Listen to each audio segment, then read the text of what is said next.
Today, I am going to be talking about the life of Marpa. I have been giving a series of talks about the lineage holders in the Kagyu lineage. He lived from roughly 1012 to 1097. His main teacher was Naropa, who was Indian. Marpa is Tibetan. He is the first Tibetan in this lineage, the Kagyu lineage. And Marpa is really the founder of the Kagyu lineage. Now, interestingly enough, Naropa was the same age as Marpa. That Naropa, I found here on Karmapa's website, that it said that Naropa was born either in 1012 or 1016, and he lived to 1100. In other words, he lived 3 years longer than Marpa.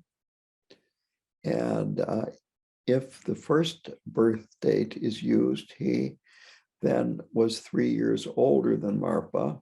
And if the second date is used, then Marpa was 2 years older than Naropa, but that's close enough to being the same age.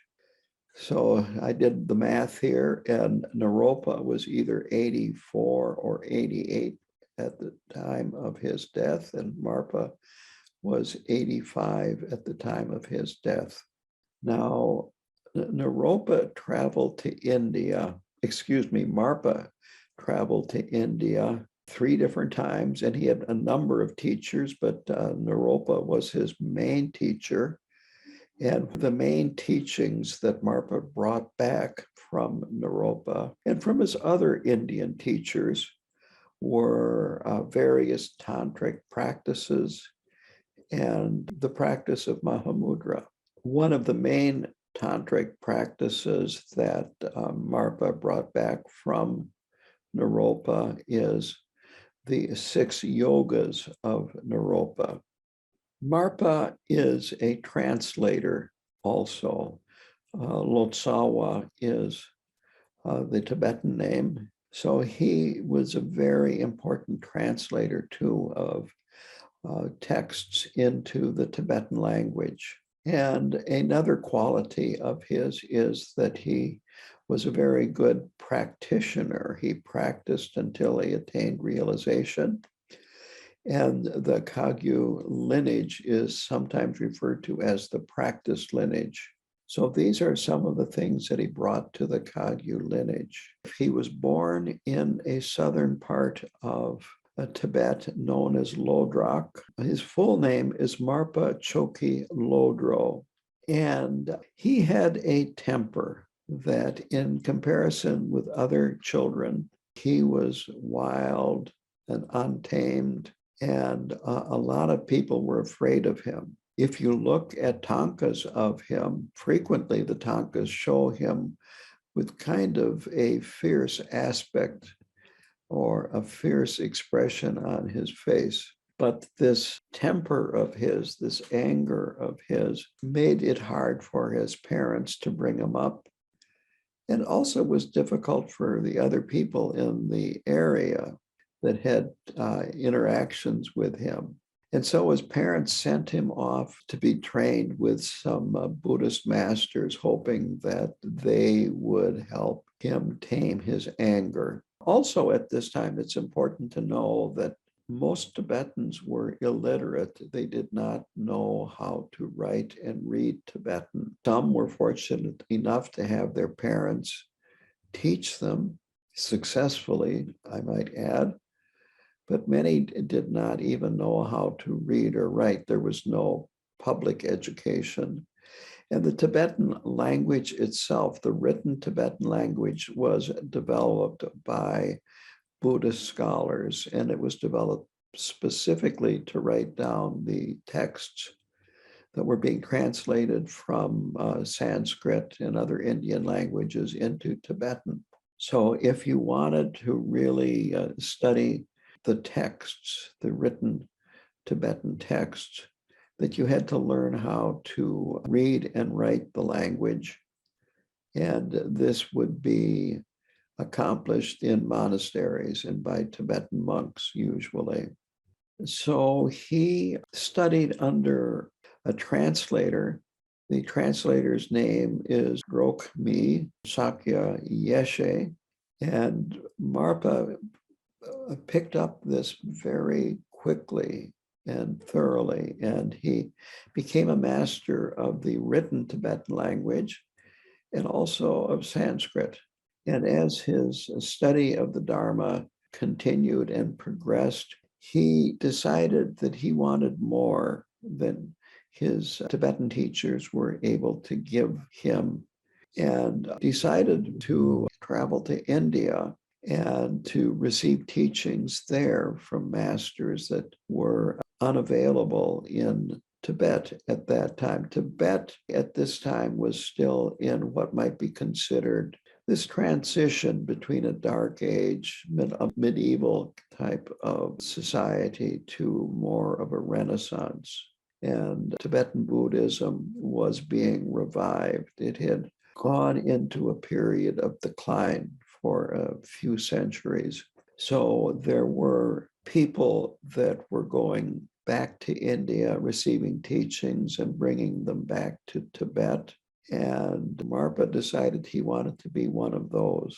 So he returned to his home in Lodrok, and then he had an inheritance by this time, and he converted the inheritance. You might say, liquidated it in today's language and turned it into gold to cover his travel expenses and to make offerings to gurus in India. So this was an overland trip, and I'm sure it was done on foot most of the way. And it was a difficult trip, a very, very difficult trip. First of all, not many people were doing this. There was really no map about how to get from where you are to where he wanted to be. On top of that, the terrain was demanding in Tibet. And when you got through the mountains and into Nepal and then eventually India, then you have the danger. And even in Tibet, you had the danger of bandits. So there was a danger of bandits the entire way. And if you were a stranger traveling through these areas, they could assume that you would be a mark, that you have money on you, and that it would be easy to part your money from you if there's a few bandits. On top of that, there were wild animals. Further into India there were tigers, for instance, and there still are today, tigers. Then there is disease. That in India and even Nepal, the climate is very different from Tibet, which is at a high altitude. The air is dry, the air is thinner. There are a lot of diseases in subtropical India that aren't in Tibet because of the difference in climate. Khenpo Karthar Rinpoche, for instance, developed tuberculosis when he fled to India. Tai Situ Rinpoche said this one time, that less than 1 in 20 Tibetans that traveled to India made it back alive to Tibet. On top of that, it was expensive. It took a long time, it was dangerous, and it was expensive. So he did this because he had such a strong desire to receive these teachings from Indian masters and then bring them back to Tibet. The point being here, his strong motivation. He first studied in Nepal with 2 students of Naropa. It's interesting because I talked about the life of Naropa recently. I believe at this time, Naropa was still at Nalanda University. So he was a scholar, really more than a tantric practitioner at this time. So he studied with these 2 teachers in Nepal that were students of Naropa. Then one of them led Marpa to India and to Pulahari, where Naropa was. In other words, Pulahari is near Nalanda University, and Naropa was still there. So he studied with Naropa and other great Indian masters that Naropa sent him to, and he received instructions from them. He was there a total of 12 years with Naropa and these other masters. And then as he was ready to leave and go back to Tibet, you might say he said his goodbyes to Naropa, made an elaborate feast offering, and sang his first song of realization. I don't know what it was, but he continued his Dharma activities, and upon returning to Tibet, he married a woman named Damena, who was referred to as, quote, a spiritually gifted woman. He started teaching there and continued his Dharma activities. At some point, he returned to India. I am not certain of how long a time elapsed between when he went to India the second time and when he returned from the first time. But the second trip to India lasted 6 years. And again, he studied not only with Naropa, but other Mahasiddhas in India. And there were many at that time. And this trip, his main gurus were Naropa and Maitripa. And I believe that Naropa was still at Nalanda University at this time. At the end of those 6 years, he promised Naropa that he would return to India and complete his training. Now, again, I am not sure of exactly how much time there was between him leaving from the second time and returning on the third time. But by this time, he was getting up there in years. It would be even more difficult for an older person to make this very physically demanding trip, and dangerous too, but he did. Upon arriving in India, he had to find Naropa because Naropa was no longer at Nalanda University.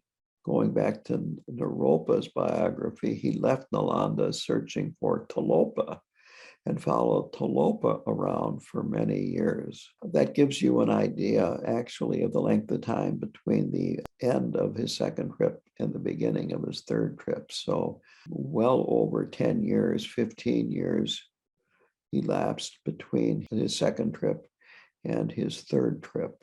But he had received a prediction from a Dakini that appeared that he should travel to India and receive more teachings from Naropa. Now, as I said, Naropa had left Nalanda University. One of the biography that I read here, quote, entered into tantric conduct. In other words, was behaving very differently than a monk at the Nalanda University. One of the stories about Tilopa that I recounted was him going into the kitchen of a monastery looking like a very disheveled old man, who then proceeded to roast a small fish over a fire and eat them. So this is what is meant by tantric conduct.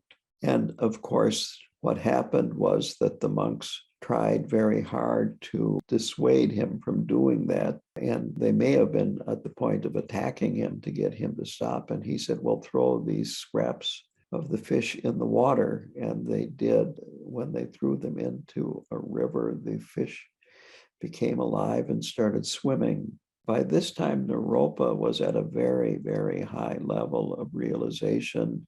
And Marpa, because of his devotion and his trust and his determination, went looking for Naropa.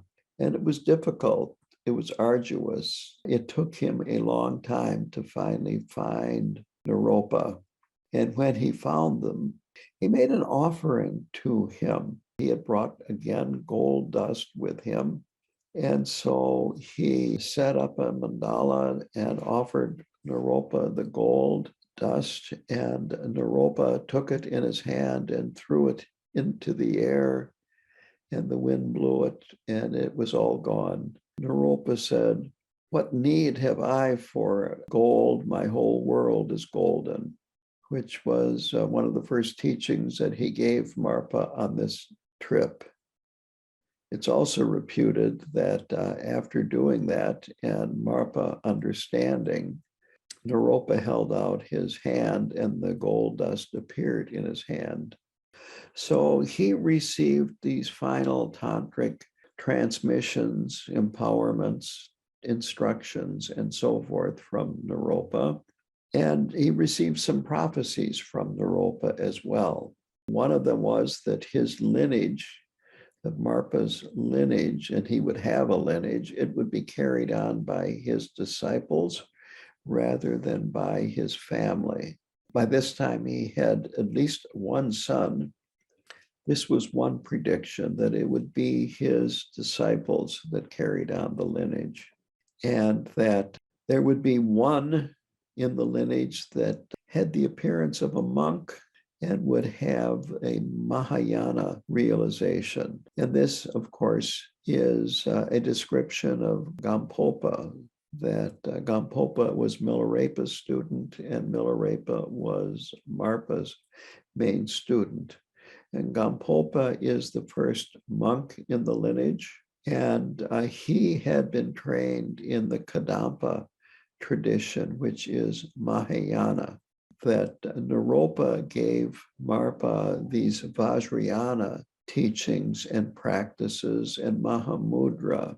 Gampopa brought with him Mahayana slogans from the 7 points of mind training and many other Mahayana teachings, which filled out the Kagyu lineage, making it both Vajrayana and Mahayana. So Naropa authorized Marpa to transmit his lineage in Tibet. This is another important point, that you just don't go to teachers, receive teachings from them, and then go back and do your own thing.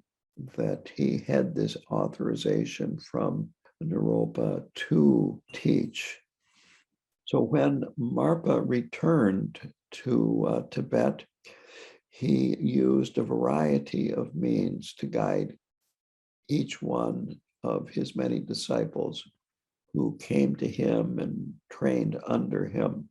As a result of that, then his students, many of them, the senior students, became very highly realized and had a very large impact over time on the Buddha Dharma in Tibet.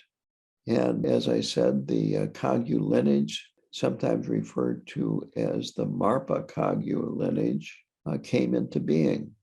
It wasn't fully at its present content because, as I said, Gampopa added to it these very important Mahayana teachings. But it was Vajrayana and Mahamudra teachings that Marpa received, that he's most famous for, received in India from Naropa, Maitripa, and other great teachers. And the reason for having these biographies of these great teachers is both to inspire us, to show an example to us, and also help propel us along the path. So it was the quest for wisdom that led Marpa to India. And it was the same quest that drove the Buddha in his search for enlightenment. Both of them wanted to reduce their own suffering, that it wasn't just they were looking for knowledge for its own sake, but they were concerned about suffering and the suffering of other beings as well. And just like us, Marpa may have started out because he felt he needed to, well, let's just say for individual reasons. Originally, it was because his parents sent him there. I have read in some biographies that Marpa went to India with mixed motives. Yes, he wanted the Dharma, but he also was well aware of that people that had gone to India and then come back with these teachings were very highly respected and got a lot of offerings from people in Tibet because of their high status. So it's important to remember this, that as he progressed, that his motivation became purer and purer and purer and more concerned with others. I once helped present a program that Lama Kathy started at KTD, which was training for people that wanted to be chaplains. I know she was saying that to be a chaplain, you have to have the right motivation, and that is you have to want to be able to benefit others. After she gave that part of her talk, I interjected, well, when I applied for this chaplain job, which I had at the time, I was thinking of that, but I was also thinking I wanted health insurance benefits, which came with the job. So we have to realize it's not an all or nothing motivation, but it's good to kind of try to lean towards, I'm wanting to do this for the benefit of other people as well as personal reasons. To kind of continue on this, that the Buddha Dharma teaches that we are suffering and it's a result of ignorance, that we have a lot of very deeply held misconceptions about who we are, our own nature, and the world that we live in. And Marpa was willing to sacrifice his life, wealth. He had the courage to travel to India 3 times so that he could receive these teachings and these texts, because he understood that wisdom dispels suffering, that the Buddha Dharma dispels suffering. And it does so for not only the person, but also countless other beings. And what he did is very, very influential, you might say. The lineage has continued now for over 1,000 years and has benefited countless beings during that time and continues to be of great benefit. So Marpa put the Dharma to practice. He attained realization. He became a transformed person, and he became, you might say, totally oriented towards benefiting those people around him. And this has infused these great teachers in the Kagyu lineage from his time to the present time. If you think about Khenpo Karta Rinpoche, I don't have a memory, I just can't recall him kind of sitting around with nothing to do. He was always busy, and what he was busy doing was things that benefited other beings.